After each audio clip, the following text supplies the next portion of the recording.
सही है सही सही सही है कैलकुलेटर से आ गया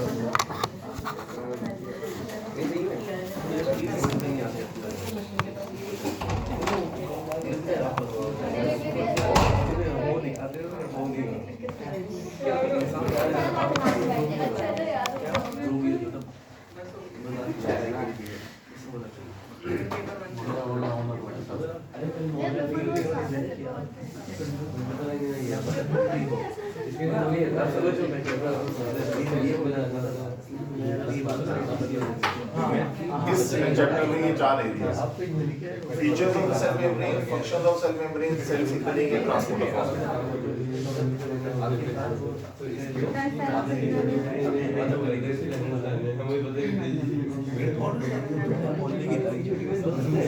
अब बंदा आगे बढ़े सुना किसी को शुरू हो भाषण को भी सुना दो बहन को भी बताते भाई शरीर जरूरत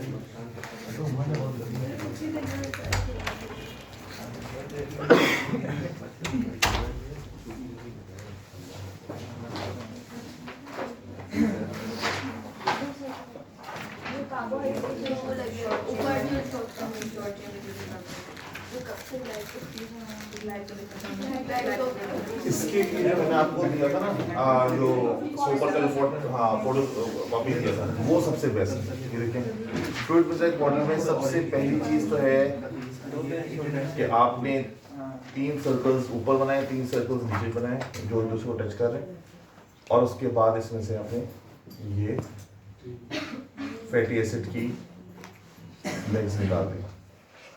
ड्राइंग के लिए आती है फॉस्फेटेड बाइल बिल्कुल बिल्कुल। उसके बाद आपने बीच में ये प्रोटीन का पीस डाल दिया इस तरह और उसके बाद क्योंकि ये इनके काफ़ी फ्रीक्वेंट क्वेश्चन है कि फ्लूइड मोज़ेक मॉडल आप या तो कंप्लीट करें या बिल्कुल स्पेस दे दी होगी तो आप बनाएं।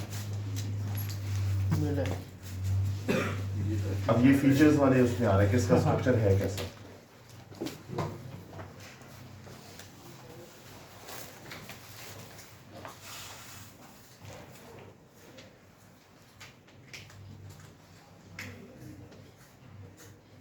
इसकी और अभी जो डिटेल्स हैं वो तो हम डिस्कस कर लेंगे लेकिन बेसिक स्ट्रक्चर आपको ये होना चाहिए क्योंकि हम जब यूं बनाते हैं तो इसके अंदर भी काफ़ी डिटेल मौजूद है।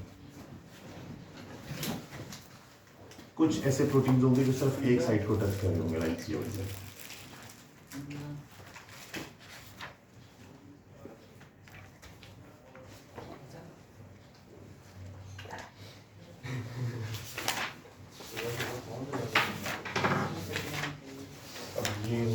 मुख्तलिफ कलर में यूज कर रहे हैं मुख्तलिफ तरह के प्रोटीन्स को एक्सप्रेस करने के लिए।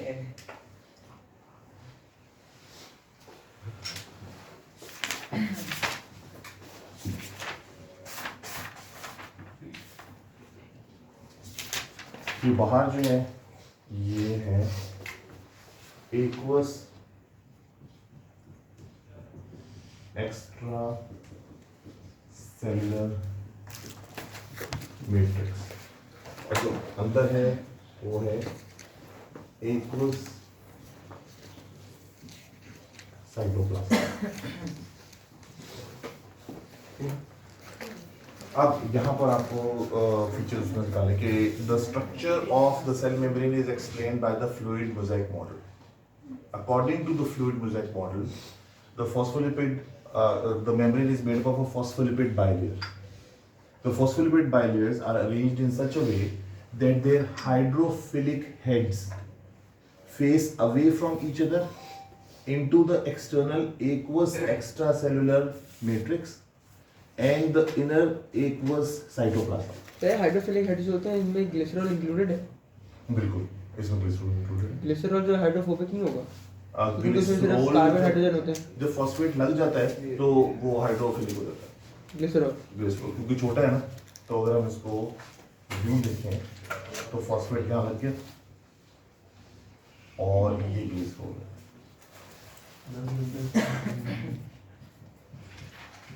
और ये वाला जो बॉन्ड है ये एस्टर बॉन्ड है, इसमें से ये फैटी एसिड है।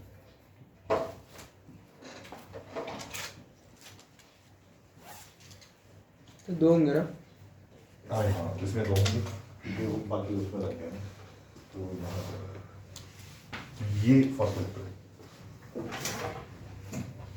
है, तो यहाँ पे ये पूरा हेड जो है ना वो ब्लू एरिया ही है, ये फैटी एसिड चेन है, ये सैचुरेटेड फैटी एसिड है, ये mono unsaturated fatty acid.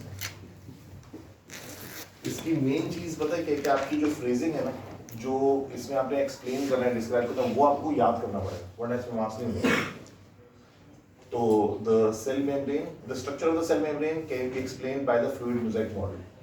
The fluid mosaic model explains that the membrane is made up of phospholipid bilayer, in which the aqueous heads of the phospholipid face away from each other into the aqueous environment.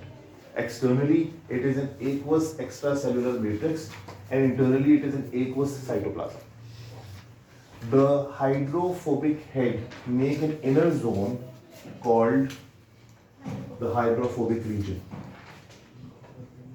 Hydrophobic zone. The width of this zone is 7 nanometer. Therefore, the width of the cell membrane is 7 nanometer. अच्छा, within that, phospholipids can diffuse within their layers, and they can change their positions. This is why the cell membrane is called fluid, which means कि ये यहाँ आ जाएगा, ये यहाँ आ जाएगा, ये यहाँ आ जाएगा, ये constantly move करेगा। तो अपनी लेयर में अपनी लेयर में करेगा। यहाँ से यहाँ नहीं आएगा, लेकिन ये वाला यहाँ आएगा। तो इसको मोनोलेयर बोलेंगे, एक लेयर को, हाँ। दोनों को बाई लेयर। दोनों को बाई लेयर। ठीक है। उसके बाद क्या होगा? The proteins are also free to move, वो fixed नहीं। And they are scattered in the phospholipid layer just like a mosaic pattern. Mosaic pattern का मतलब ये है कि अगर हम इसको ऊपर से देखें तो समझें कि ये जो white area ये सारा phospholipid का एक background बना हुआ है। तो कोई प्रोटीन ऐसे है, कोई प्रोटीन ऐसे, कोई प्रोटीन ऐसे, कोई प्रोटीन ऐसे, तो एक मोज़ेक बना हुआ है। बट डायग्राम में कभी भी ये नहीं बना है। उन्होंने क्या चालाकी की थी कि उन्होंने प्रोटीन्स ऊपर नीचे करके दिए हुए थे। तो एक क्वेश्चन में प्रोटीन ऐसे ऐसे ऐसे करके दिए हुए थे, तो बच्चों ने इसमें फिल करके ऐसे बना दिया।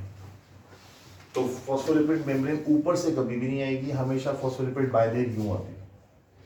ठीक है, जहां पर भी आप देखें कि सर्कल्स बने हुए हैं और ये फॉस्फोलिपिड की बाइलेयर बनी हुई है, इसका मतलब कोई ना कोई मेम्ब्रेनस स्ट्रक्चर है, भले वो गलत बनाया ना, यानी कि इसको इसमें कन्वर्ट करना था, उन्होंने उसको इसमें कन्वर्ट कर दिया। ठीक है ना, तो ऐसे नहीं कर सकते, ये इसमें नहीं मार्क्स बनेंगे। उसके बाद हम कहेंगे the proteins within the phospholipid bilayer are held together in such a way that on the external side and inside the hollow area of the chiral protein या carrier protein, they have amino acids that are hydrophilic, whereas the part of the protein that comes in the hydrophobic zone is made up of amino acids that are hydrophobic. ये सारा कुछ जो है ना उन फोरोसेट के जो बुलेट पॉइंट्स हैं उस पर लिखा हुआ है फीचर्स ऑफ सेल मेम्ब्रेन, इसमें सारी डिटेल बताएंगे। अब जब ये वो बता रही है उसके बाद सबसे पहले हम बताएंगे अच्छा ये तो हो गया, 3-4 चीजें और हैं, ये भी हमने यहाँ तक जिक्र कर दिया, ये भी हमने बता दिया, ये भी बता दिया, ये भी बता दिया। अब हम बताएंगे some proteins penetrate the membrane in such a way that they touch both the monolayers. Such proteins are called integral or intrinsic proteins. While some proteins are found only on one side, are found only in one monolayer. Such proteins are called extrinsic proteins. ठीक है, ये हमने ये जिक्र कर दिया।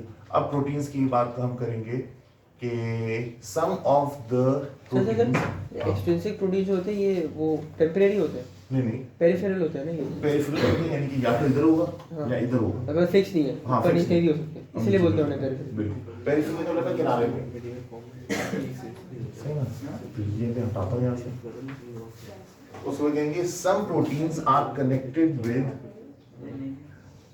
smaller chains of carbohydrates.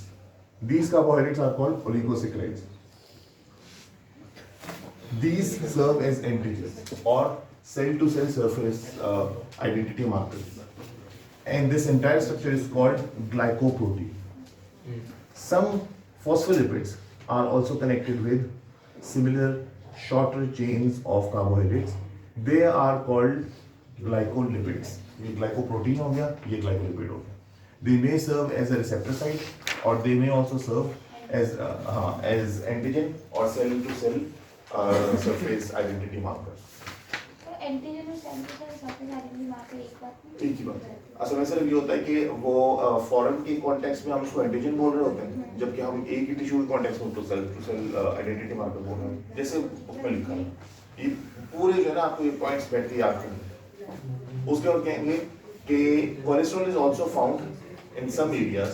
अब cholesterol यहाँ पे हो सकता है इस तरह, कोलेस्ट्रॉल यहाँ पे हो सकता है, बुक में इस तरह बना हुआ है, लेकिन आपको वो जो मल्टीपल मैंने जो वो था ना ऐसा हेक्सागोनल स्ट्रक्चर वो भी आना चाहिए, ये वाला स्ट्रक्चर भी आना चाहिए, क्योंकि एट टाइम्स इस शेप में पास पेपर अपेयर हुआ है। सर जी आप ग्लाइकोलिपिड और ग्लाइकोप्रोटीन में जो काम है उनका डिफरेंस बता सकते हैं?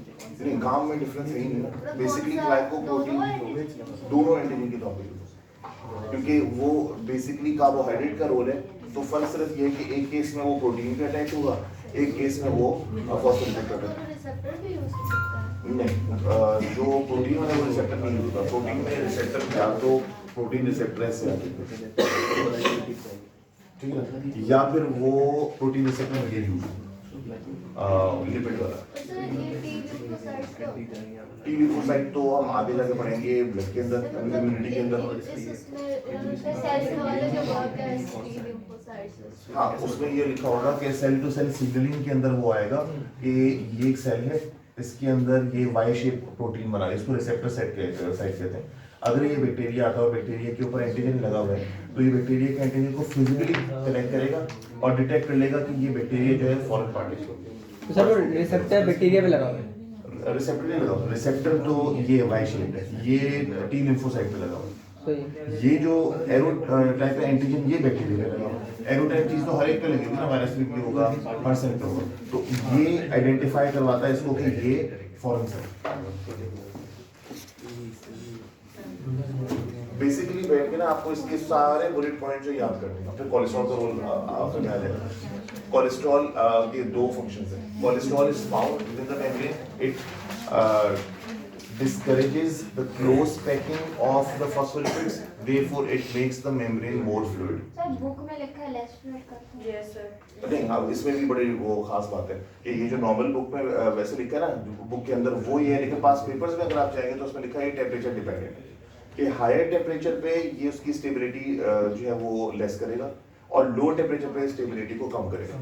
वो जो हम लोग मैरी जोन्स ने पास पेपर्स कर रहे थे उसके अंदर ये बात है, जबकि जो बुक के अंदर सीधा सीधा पॉइंट लिखा हुआ है वो ये लिखा हुआ है कि जी बिकॉज ये एसिमेट्रिक है तो ये इसकी मेम्ब्रेन की फ्लूइडिटी को इंक्रीज करता है। ये तो उसमें हाँ। लिखा हुआ है कि हाई टेम्परेचर्स पे जो High डिक्रीज temperature। करता है फ्लूइडिटी को। अच्छा, लिखा हाँ है सर डिक्रीज करता है उसको क्योंकि सॉलिड उन्होंने वर्ड यूज किया मेंटेन, मेंटेन का मतलब इंक्रीज दोनों।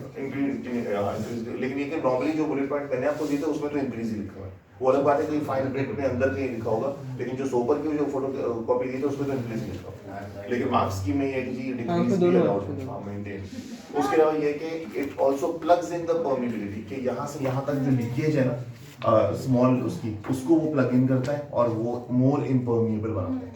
जी सर वो ग्लाइकोलिपिड का लिखा था कि it makes cell stick together tissue form करने के। हाँ, वो तो उसकी सेल सेल रेप्लिकेशन में आ गया ना, जैसे आई की एग्जांपल मैंने दी है कि आई में व्हाइट एरिया में सारे सेल एक ही तरह के हैं और कलर्ड एरिया में सारे एक ही तरह के हैं, तो जो व्हाइट वाले से जुड़ेंगे उसमें वो सेल की आइडेंटिटी मार्कर के तौर पे एक्ट कर रहा है और उसको बता रहा है कि वो इस टिश्यू टाइप से बिलोंग करता है, तो उसको हेल्प करता है एडहेयर करने में, जोड़ने में।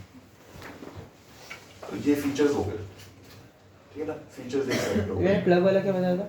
कौन सा बता देना क्या प्लग करते हैं। हाँ, वो ये था कि cholesterol acts as a plug, they increase the impermeability of the membrane to prevent leakage of very small molecules such as water or ionic substances. क्योंकि नॉर्मली यहाँ से यहाँ तक अगर कोई एरो दिया हुआ होगा ना तो फॉस्फोलिपिड बाइलेट से इस तरह वाटर नहीं जाता। इस तरह वो चीज़ है कि जो हाइड्रोफोबिक होगी, लेकिन 0.01% वाटर जा सकता है क्योंकि ये बिल्कुल इम्पर्मेबल नहीं होती। लेकिन अगर उस मेम्ब्रेन में कोलेस्ट्रॉल ज़्यादा होगा तो वो ज़्यादा अच्छी मेम्ब्रेन होगी, ज़्यादा इम्पर्मेबल मेम्ब्रेन होगी, तो कोलेस्ट्रॉल का एडिशनल फंक्शन जो है उसकी पर्मेबिलिटी को फर्दर सील करना भी होता है। आप दोबारा एक्सप्लेन कर सकते हैं टेम्परेचर और कोलेस्ट्रॉल का रिलेशन? हाँ, टेम्परेचर का ये है कि अगर लो टेम्परेचर होगा तो कोलेस्ट्रॉल जो मेम्ब्रेन की फ्लूइडिटी इंक्रीज करेगा। अगर हाई टेम्परेचर होगा तो कोलेस्ट्रॉल इसकी मेम्ब्रेन की पर्मेबिलिटी को डिक्रीज करेगा। ये उसका रिवर्स रिलेशनशिप होगा। At low temperatures cholesterol increases the permeability of the membrane, और ये इंक्रीज क्यों करेगा? Because cholesterol is an asymmetric molecule and it discourages the close packing of the phospholipid.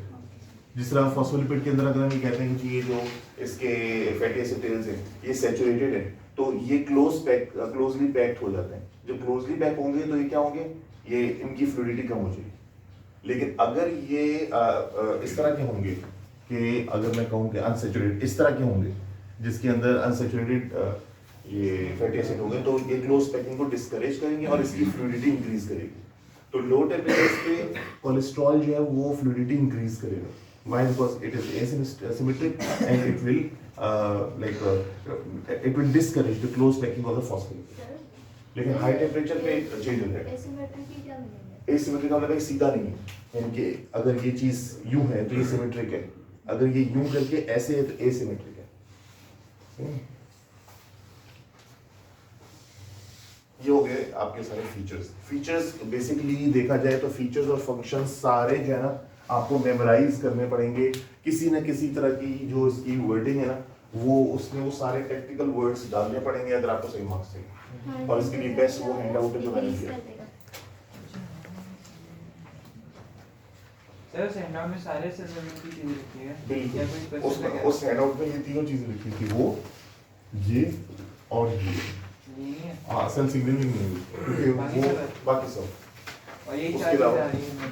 ये जाती है। ये पूरे चैप्टर में चार चीजें अगर आप ये खोल लें, ये जो आपकी मेरी जोन्स हैं, सबसे पहले फीचर्स हैं, उसके बाद फंक्शंस हैं, फिर बीच में सेल सिग्नलिंग के 2-3 पेज हैं और फिर मेनली ये। और देखा जाए तो सेल मेम्ब्रेन बहुत आसान चैप्टर है। सेल मेम्ब्रेन में कोई वो इनकी मुश्किल चीज़ नहीं है, सिर्फ चैलेंज ये है कि जो इसकी वर्डिंग है ना वो आप याद करें। अगर आपको मेमोराइज नहीं होगी तो मार्क्स लूज हो जाएंगे। ठीक है जी। अब functions of the cell membrane. सबसे पहला फंक्शन तो सेल मेम्ब्रेन का ये है कि it forms the outermost boundary of the cell.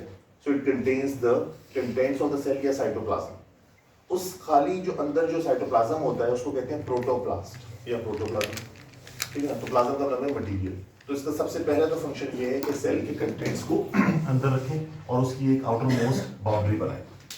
दूसरा इसका ये है इट कंट्रोल्स व्हाट एंटर्स और लीव्स द सेल।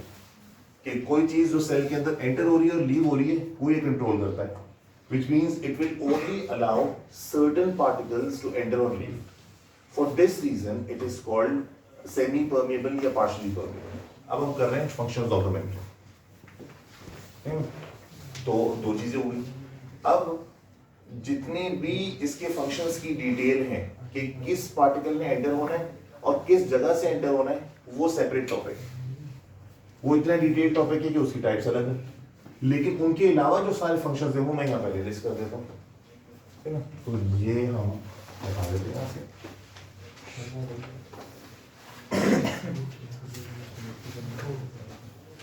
तो इसका पहला फंक्शन ये है कि it maintains the it creates an outermost boundary and contains the cytoplasm. Second, it controls what enters and leaves the cell. वो हम अब आएंगे ट्रांसपोर्ट अक्रॉस मेम्ब्रेन की डिटेल में, लेकिन उसके अलावा इसके क्या फंक्शन है उसके अलावा आपको ये हेडिंग्स याद होनी चाहिए। Enzymes, glycolipids, glycoproteins, receptor sites,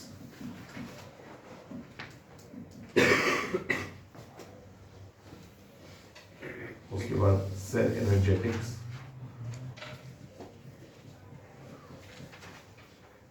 उसके बाद हम देखेंगे चैनल प्रोटीन्स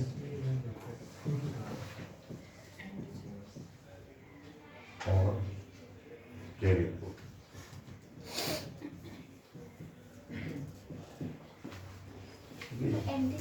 एंटीजेंस ये एंटीजेंस है, और कभी कभी एंटीजन का काम ये भी कर सकता है, may act as an antigen. अगर दोनों एक साथ बने हुए तो आपने इसको एंटीजन किया। इसी तरह रिसेप्टर साइट जो है वो ये है, बट ये वाला may act as receptor site. Receptor site भी प्रोटीन होते हैं। नहीं, रिसेप्टर साइट ग्लाइकोलिपिड भी हो सकता है। जो नॉर्मल रिसेप्टर साइट है वो तो प्रोटीन है। तो वो ग्लाइकोप्रोटीन ऐसे प्रोटीन है। हाँ, वो खाली प्रोटीन। वो ये है कि अगर ये मेम्ब्रेन है तो रिसेप्टर साइट ऐसे बना हुआ है, यूं करके इसके ऊपर एक खास एंजाइम की तरह का एक्टिव साइट बना हुआ है। तो अब इस रिसेप्टर साइट के साथ क्या बना हुआ है, एक खास प्रोटीन बना हुआ है जो कि इस चीज को एंटर या लीव होने दे। इसके ऊपर गेट बना हुआ है, तो जब कोई चीज आके यहाँ पे अटैच होगी, हाँ, तो ये जब यहाँ पे आके समझिए हार्मोन अटैच होगा या न्यूरोट्रांसमीटर अटैच होगा, वो इस गेट को ओपन कर देगा और वो फिर किसी मॉलिक्यूल को, फॉर एग्जांपल कैल्शियम हो गया, सोडियम हो गया, अंदर जाने देगा। तो ये हो गया रिसेप्टर साइट पे। ये फंक्शन पता होगा तो आपको सेल सिग्नलिंग समझ आएगा। ग्लाइकोप्रोटीन्स उस रिसेप्टर साइट्स में होती है। ग्लाइकोप्रोटीन्स रिसेप्टर साइट पे। सर वो बुक में लिखा है ग्लाइकोप्रोटीन। अच्छा, लिखा है, अगर लिखा है तो याद करें, क्योंकि उसमें वो ये कि क्योंकि वही बात है ना कि बुक में कहीं ना कहीं चीज़ें जो हिडन लिखी है ना छोटी छोटी, अगर क्योंकि जो चीज़ मेरी जोन्स में है वो आपने डालनी है, क्योंकि जो वो हैंड आउट है ना उसमें जिस तरह कोलेस्ट्रॉल का फंक्शन है वो एक ही दिया हुआ था, तो मैंने जो अपडेट्स की हैं और वो मेरी जोन्स में अगर मौजूद हैं तो वो डाल दें। क्योंकि जो मैंने हैंड आउट दिया था उसमें तो ये लिखा होता था कि ग्लाइकोलिपिड जो है वो भी एक्ट एज एन एंटीजन में, उसमें वैरायटी थी लेकिन प्रोटीन में नहीं लिखा था। लेकिन अगर आपको इसमें नजर आता है मेरी जोन्स में तो आप डाल दें। सिर्फ ये कि उसका एविडेंस होना चाहिए कि हाँ जी बुक में है, राइट हेडिंग के अंदर होना चाहिए।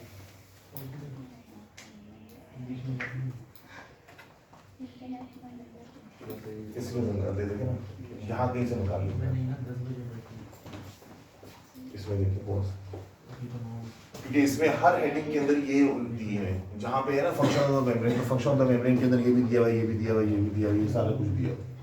तो उसके अंदर आप जाएं सिर्फ और सिर्फ ग्लाइकोलिपिड या ग्लाइकोप्रोटीन के अंदर जाएं, अगर उसके अंदर मेंशन है तो फिर आप, और ये आपको प्रैक्टिस है। ये फोर्थ एडिशन है। ये फोर्थ एडिशन जो ग्रीन वाला है, क्योंकि कोई कोई चीजें उन्होंने दी। अब सपोज सेल सिग्नलिंग में हम लोगों ने पढ़ा था कि बाहर से कोई प्रोटीन, वो हार्मोन आएगा, अटैच होगा, जी प्रोटीन वाला सारा जो प्रोसेस है, वो नई वाली जो बुक है ना आपकी, उसके अंदर उसका ट्रांसडक्शन अलग से नाम दिया, जबकि पुरानी में ट्रांसडक्शन नहीं है। हाँ, नहीं इसमें नहीं है दिया है ट्रांसडक्शन, वो नई वाली में दिया है, इसमें भी दिया है ट्रांसडक्शन का वर्ड लिखा है। हाँ, ये ऊपर ये राइट वाले पे जो पैराग्राफ है इस पे लिखा होगा, क्योंकि इसमें एक एक लाइन पढ़नी होगी, उसमें कहीं ना कहीं मेंशन लिखा है ट्रांसडक्शन वही। हां सर, ये रहा कॉल लिखा, conversion of original signal to a message transduction then transmitted is called as transduction. ये हम लोगों ने भी लिखा था। तो जो नई बुक है उसके अंदर तो स्पेशली हेडिंग लिखी हुई है, बोल्ड में लिखा हुआ है, और अलग से definition glycolipid act as receptor fourth edition में, और फिफ्थ एडिशन में एक अलग पैराग्राफ बना है ना हाँ। कि रिसेप्टर मॉलिक्यूल के, और फिर उसमें यहाँ तो ये लिखा है ना जो मैंने यहाँ हाँ। लिखा ये पूरा। तो वो फिफ्थ वाला है किसी के पास, पेंगुइन वाली बुक उस दिन थी ना किसी के पास? सर आज नहीं है सर, क्योंकि वो जो है ना अपना क्या नाम है फिफ्थ वाली, उसको और इसको कंपेयर करके चलना पड़ेगा, क्योंकि अगर उसमें भी अलाउड है तो फिर आपको लिखना होगा। लेकिन ये कि जब आप मार्क्स स्कीम पे जाएंगे ना, इवेंचुअली वही चीज़ है, इवेंचुअल प्रूफ या एविडेंस आपके पास मार्क्स स्कीम में होगा, इसमें तो नहीं। तो ये जो इन्फॉर्मेशन है ये फोर्थ एडिशन पे मैंने बेस की।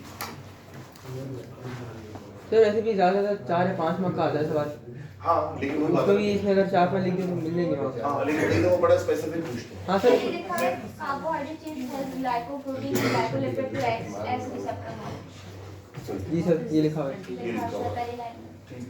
तो वही बात है कि फिर आप ये दोनों होंगे। आप मे के सेक्शन में इसको भी डाल लें सर क्योंकि जो दोनों एंटीजन होंगे और दोनों रिसेप्टर्स होंगे। हाँ सर ये हाँ वो बस मे है ना, ये प्रोटीन रिसेप्टर अलग है, लेकिन ये जैसे लिखा ना may act as receptor site, तो यहाँ पे लिखे ठीक है ठीक है। May act as receptor site.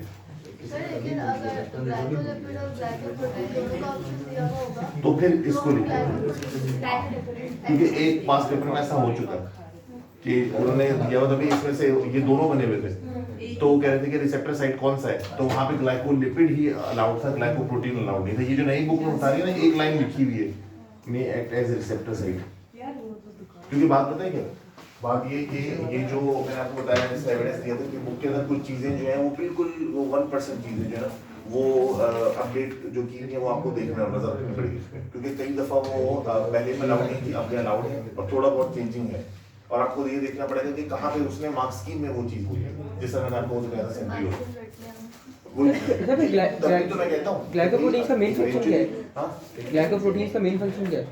Glycoproteins का तीन चार फंक्शन है। मेन फंक्शन तो एंटीजन, मेन फंक्शन एंटीजन है और कि ग्लाइकोलिपिड का मेन फंक्शन एंटीजन। नहीं, ग्लाइकोलिपिड का मेन फंक्शन उस तरह एंटीजन नहीं है।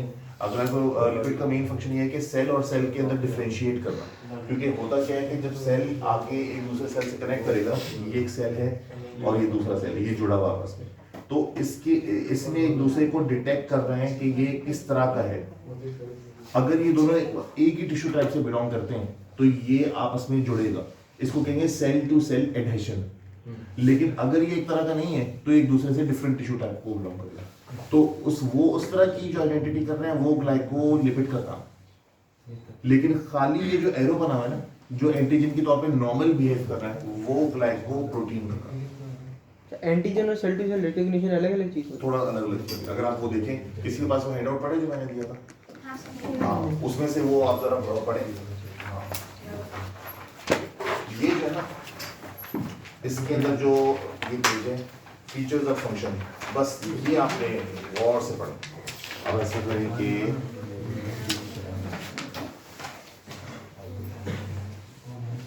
आप बिल्कुल लाउड पढ़ें रिसेप्टर मॉलिक्यूल्स और एंटीजन, ताकि सबको आवाज आए।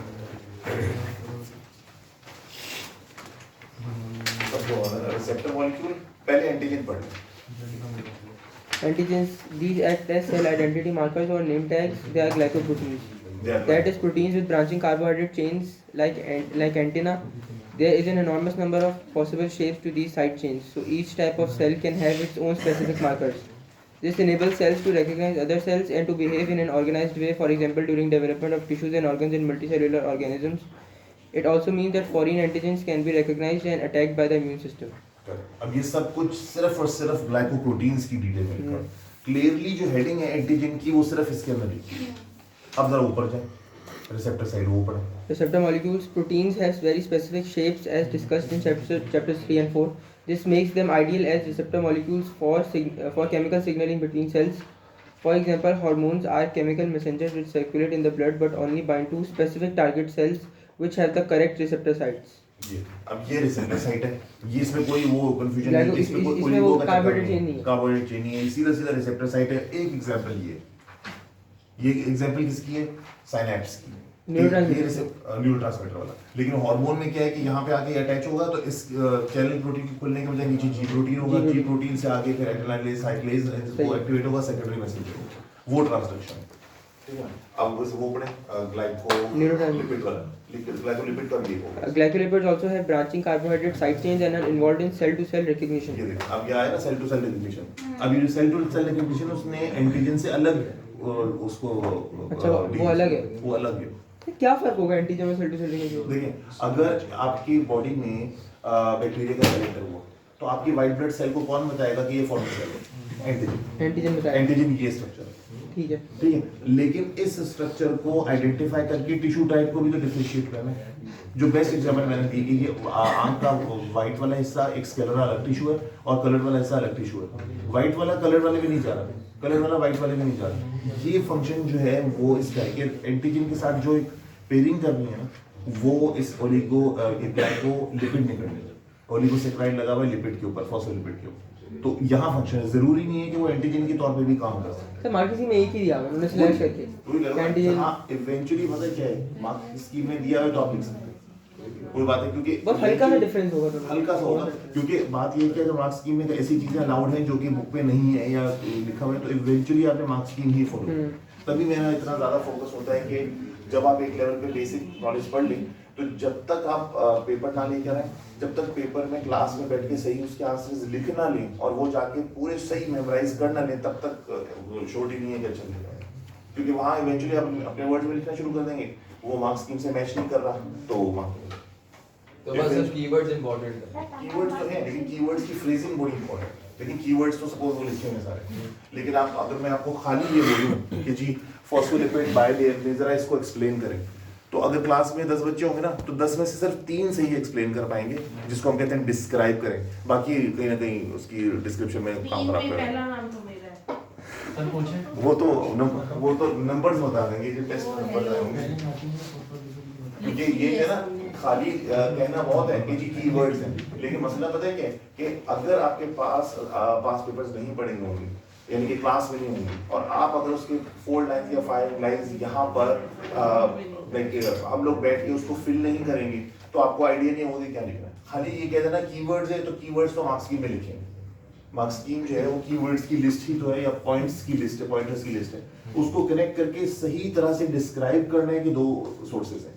या तो इस तरह का कोई हैंड आउट लें और उसके अंदर अब आप जरा ये बताएं, इसका पहला जरा फीचर्स तो ये पढ़ेगा, ये अब मैं ये पढ़ेंगे तो आप उसको गौर से सुने और यही बगैर देखिए अपने वर्ड्स में जरा रिपीट करने की कोशिश करें। ये इसका आपने बुलेट पॉइंट पढ़ना है, 3rd वाला। The hydrocarbon tails face inwards and create a hydrophobic interior. जी, ये पूरा बुलेट पॉइंट गौर से सुने और मैं फिर एक-एक करके पूछता हूँ। पहले जो है आपसे पूछते हैं। किससे? आपसे पूछते हैं। मुझसे क्या पूछ रहे हैं? ये वाला पॉइंट इसे गौर से सुने। फिर आप ये जो आपके साथ बैठे हैं।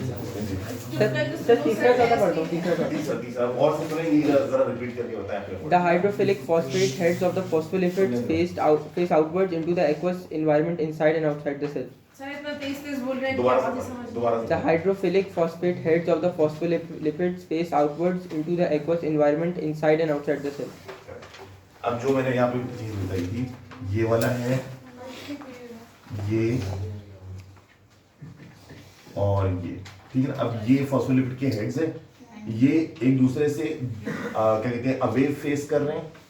ये बाहर का एनवायरनमेंट है, ये अंदर का एनवायरनमेंट है। अब दोबारा ये पॉइंट पढ़ें। The hydrophilic phosphate heads of the phospholipids face outwards into the aqueous environment inside and outside the cell. अब खुद सोचें, बार बार रिपीट करने, क्योंकि अगर मैं क्लास को कहता हूँ ना 10 बच्चे, तो 10 में से 2 या 3 ही कर पाएंगे, बाकी फिर गलत कर देंगे, क्योंकि इसमें मेहनत रिक्वायर्ड है। आपको बैठ के लिख के इसको फ्रेज दोबारा लिखिए, तब जाके अच्छा आगे वाला पढ़े। The hydrocarbon tails face inwards and create a hydrophobic interior.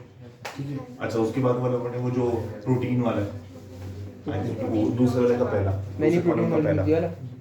The proteins stay. ये बहुत टेढ़ा पॉइंट है। The proteins stay in the membrane because they have regions of hydrophobic amino acids which interact with the fatty acid tails to exclude water. The rest of the protein is hydrophilic and faces into the cell or outside the external environment, both of which are aqueous. अब ये 3 mark का है। अब ये 3 mark का है। अगर मैं अभी क्लास को असाइनमेंट दे दूं ना, ये वाला पॉइंट लिखें, तो मैं बता रहा हूँ कि क्लास में से सिर्फ 3 या 4 ही सही लिखेंगे, बाकी सब गलत करेंगे। वजह क्या है? वजह यही है कि आपको नंबर 1 कहते हैं ये लेकर आनी है, जो कि आप लोगों को बहुत भारी लगती है, ठीक है ना, और ये आप लोग लाते हैं। दूसरा ये है कि इसका खास पेज खोलना है और सारे लोग उसी जगह पे हो।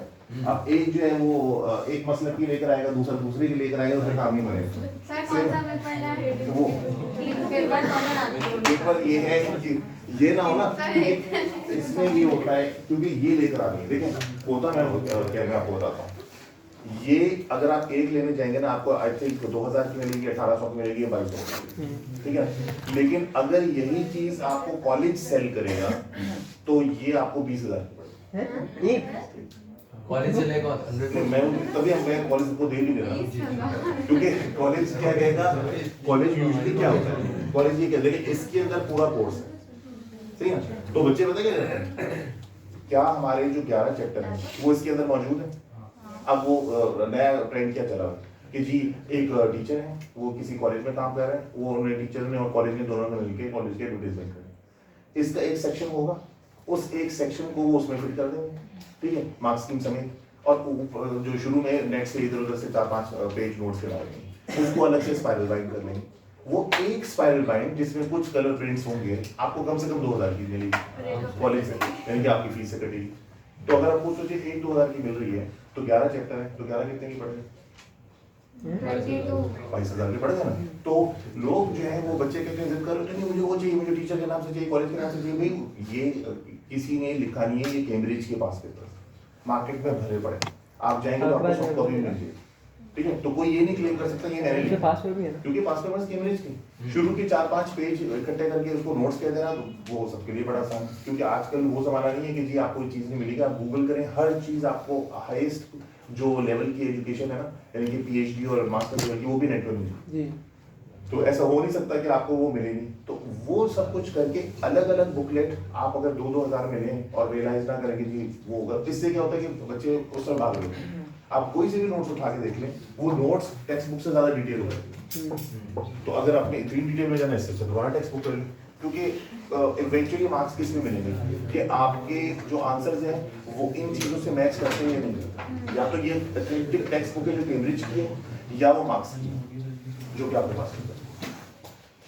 इसलिए ये लेकर आना शुरू करें ताकि हम ये वाला मैंने आपको अब 2-3 चीजें डेमोंस्ट्रेट करके बताई कि जितना मर्जी आप कोशिश कर ले अपने वर्ड्स में, आप अपना कहने का बड़ा आसान होता है की वर्ड्स होने चाहिए, फिर भी मार्क्स नहीं मिलते, क्योंकि वो सेंटेंस दोबारा उसी गहराई में रिपीट करना मुश्किल होता है। क्या वो है खत्म क्लास खत्म ना।